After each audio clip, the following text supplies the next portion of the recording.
It's so beautiful over there. From the 5th Congressional District, and I want to thank her for her courage for stepping up and making endorsements in big races around the state.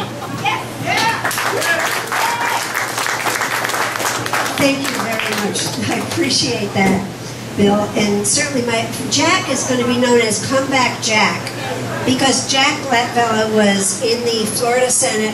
We served together, and I have to say, Jack was, without a doubt, my favorite senator. Doesn't mean we always agreed, because we fought a lot about water, didn't we, Jack?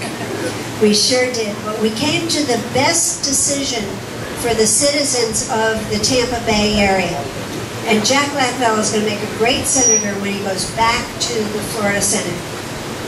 You know, one of the things that I've said about Washington is, I don't think if you look at the yellow pages that you can find an orthopedic surgeon, because people in Washington, many of them don't have a backbone. Yes, I endorsed Marco Rubio. Yeah! I'd like to hear a big round of applause. And I hope that you will reach into your pockets and be as generous with Marco as you all were with me tonight. Marco Rubio is going to be a great senator. But unfortunately, he's being dwarfed in the money game. Isn't she beautiful? She is just beautiful. Tell me what your name is. Amara. Her name is Amara. Is she just so beautiful? I remember the day that Amara was born. If you haven't been to their restaurant, it is Tommy Polaris' restaurant, the Margarita Grill. Tommy's not here because somebody's got to be there to keep an eye on the employees, but his son Sammy is here. Margarita Grill is up in Citrus County, and they make the best big margaritas in the world.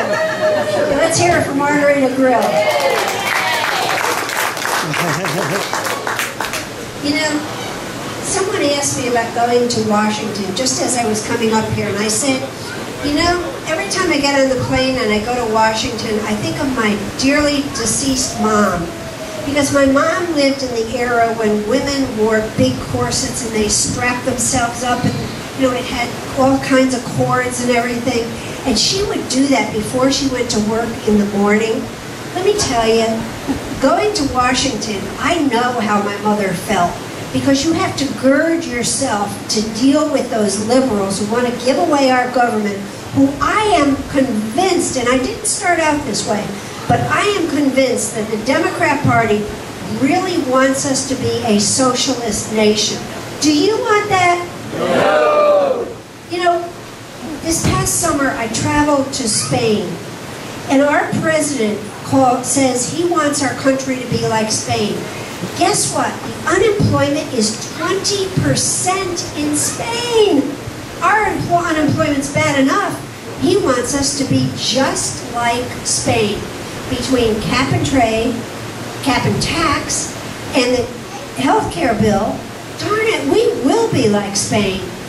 I am among a group that put together a health care bill that will help the average American. That means that people can get insurance even if you have pre-existing conditions. If, for example, Tony here is he's a newsman. If all of the newsmen in an area got together, they could form an association healthcare plan and buy in bulk. Jeff, your business here, you and Danielle could buy in bulk. And by the way, let's have a big round of applause for Jeff and Danielle.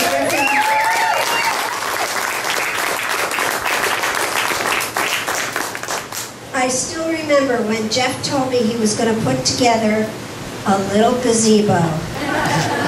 Now I'm thinking one of those gazebos outside of Home Depot, right? No, Jeff Griffin, stand up, Jeff. I think everybody here knows you, but give a big wave. Danielle, they are the most wonderful Christian people, and their family is so great. I am honored to know them. Before I give a speech, let me do a couple of things. Let me thank the wonderful folks from the office who are here tonight. Shirley Anderson. Shirley. She's the district director. As I tell people, she's little, but she's mean. Erin Stacy, who every veteran in the world is in love with. Erin, raise your hand so people know that.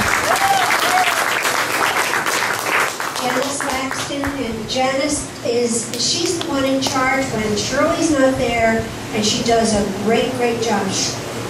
Twice his name. Janice knows as much or more about Social Security and Social Security disability than a lot of people who are working in the Social Security office. And Kathy Mansfield. Kathy, we love you. We don't know how you stay so thin. I mean, it's like everybody wants to know what your secret is. And I'm always very remiss. I need to introduce my fiance. This is Tony Salvaggio.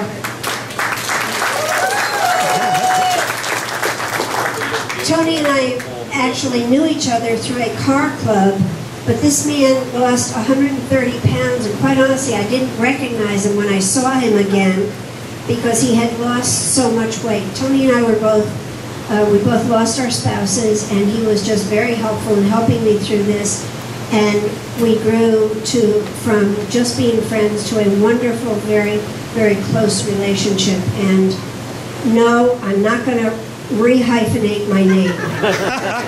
but we haven't set a date yet because I'm trying to convince him to change his name to Brown Waite. You know, I'm just not very good at it. What can I tell you? You know, Americans, I think, are tired. Oh, I'm sorry. Sherry Porter. Sherry, it's only because you're the shortest one. Sherry, raise your hand. Raise your hand. And Jean, okay, the other short one is Jeannie McIntosh. Jeannie's from Citrus County, and again, the energy level of the wonderful staff who are there helping, not me, but the constituents in the 5th District. I have 8 counties, and each one is different and has different needs. And I'm so fortunate to have wonderful people with terrific work ethics. You know, most Americans today are so fed up between the buyouts and the bailouts and people who are just absolutely being bought out for their vote. Let me give you an example. When cap and trade was up, cap and tax, remember, cap and tax, about $1,900 more your energy bill is going to cost a year. There was a member from Florida who said he would never vote for it, but he ended up voting for it for a climate change study. That is a buyout. Let me tell you, I won't be bought out for any of the proposals that I'd love to see happen, but that I'm not going to have my vote bought out. You know me. You know I'm pretty feisty. I will continue to be feisty. I will continue to represent the people in the 5th District as I believe they want to be represented. And that's by somebody who has the same value system and the absolute same needs and caring ways. You know, my mother used to have a saying. She'd say, you know, people don't care what you know.